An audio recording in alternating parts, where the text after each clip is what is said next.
I got involved with volunteering 6 years ago now. I was actually part of our requirements in PLOS in our scouting group that the oldest teenagers had to volunteer with the youngest group. So I actually ended up going to Toronto. They gave us some bit of training and then they sent us back next year to work with the youngest kids, which I found very fun. It was definitely difficult being a high school kid being expected to manage 6-year-olds. Definitely had its challenges, but it was fun. The kids, they're very nice to work with. They love playing, they love learning, which I found very nice.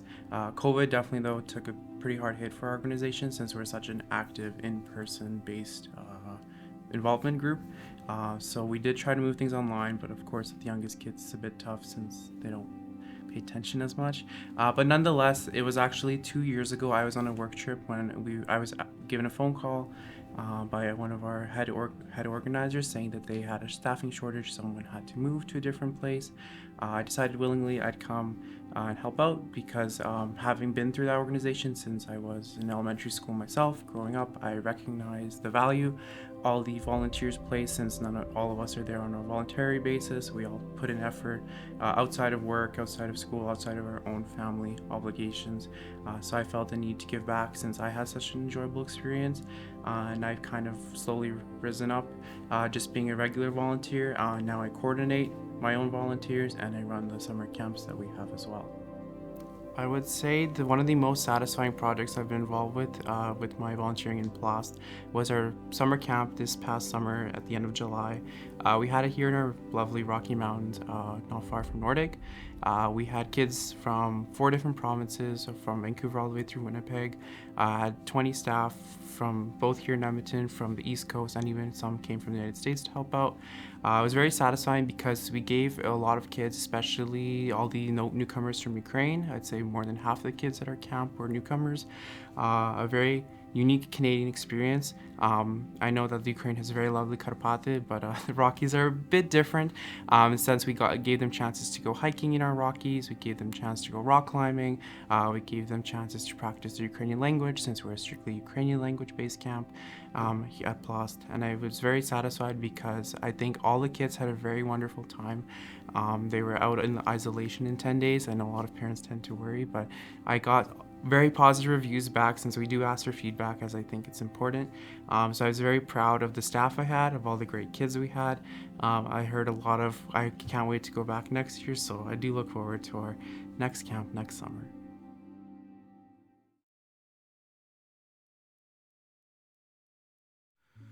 I moved here 2003 when I was just a little kid, and it was a hard transition. You don't know the language, the culture, there's a barrier.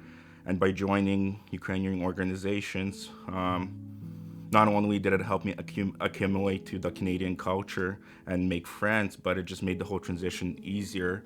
A lot of these organizations are non for profit, so they only have volunteers helping out. So I feel like it's my duty. There were volunteers when I was a kid, and when they move on, I feel like it's my duty to fill some of those spots and provide the same opportunities for other kids where they can, start with the organization, meet some new friends, and then eventually become volunteers and valuable individuals in our Ukrainian society. Я думаю, мета наших організацій тут в Канаді всіх, і щоб поширити нашу мову, культуру і традиції з молодшим поколінням, і щоб не забути, звідки ми прийшли. Але тепер, я думаю, наша найбільша мета – допомогти нашій Україні. Ми говоримо так, ми волонтери, допомагаємо і працюємо, але все одно маємо час. Але подивіться, що наші герої українські роблять, вони воюють кожен день і своє життя віддають за нашу Україну, щоб саме головніше, щоб Україна все була, що вона зараз є і що все буде. Це саме головніше. То як ми можемо допомогти, чи то організувати фанрейзер, чи допомогти новоприбулим, яким способом, я думаю, це дуже важливо. I think the best part, the most satisfying part is I hope I'm making a small contribution to the Ukrainian community. That's always been my number one goal. But other than that, like I said, I've been given a lot of opportunities to travel for conferences, meet like-minded people, share opinions, and just make lifelong friends. That's been amazing. Um, Also, the one best part is for the future me is I want to obviously pass those values to my newborn son. And when I sign him up at 13 to volunteer, I don't want him to have an excuse of saying, "Hey, Tatu, you didn't volunteer when you were that young," so he can't use that excuse. That's going to be pretty satisfying.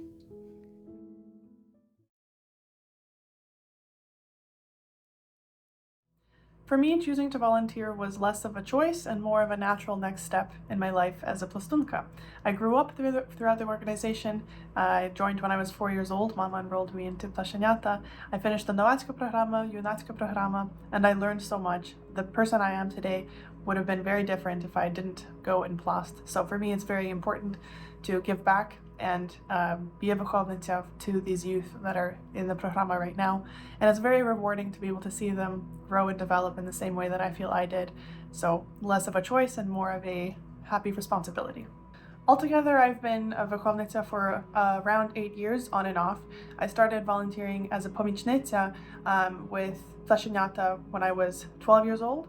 I went to Vishkil when I was 14 years old and was in Novacka vychovnica for a few years. Then in, I think, grade 11, I took a break. Grade 12, I took a break. I was still doing junactvo, but because of all the extracurricular activities, I wasn't a vychovnica. Then I was happy to come back as a junacka vychovnica once I finished the junacka programa. I had my own hurtok, and then when the vacancy of Związkowa opened up in 2020, I took that position, and I've been the Związkowa since. Now I'm in Ottawa, so I'm no longer part of Plast Edmonton, but I am volunteering with Plast Ottawa as a Novacka vychovnica. I went above and beyond my duties because that's what Plast teaches, and that's what I learned through the Plastova programa: conscientiousness, follow through, hard work, responsibility, and I think it was less of a conscious choice on my part and also just more of a product of the environment. COVID lockdowns meant that we weren't able to meet in person, we weren't able to have tabore, two extremely important parts of the Plastova programa and the ones that are most looked forward to by the kids. So to see what they were missing and to know that I could do something about it was a big driver and what made me organize the little taborchik.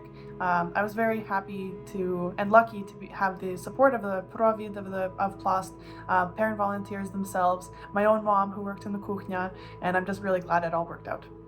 The most rewarding part of my work as a vychovnica in Plast is, of course, the growth and development that I see in the kids. I love seeing them excited to come to Schodny, to apply what they've learned in Schodny through their projekty and in tabory. I love seeing the camaraderie that they have with one another, and even in their own vychovnik work in Novactvo. So to be able to deliver a programa, have it be so well received, by people that you really admire, see them grow, know that you were a very big part in delivering that and making that happen is a very rewarding experience. I love it, and that's why I will continue to do it.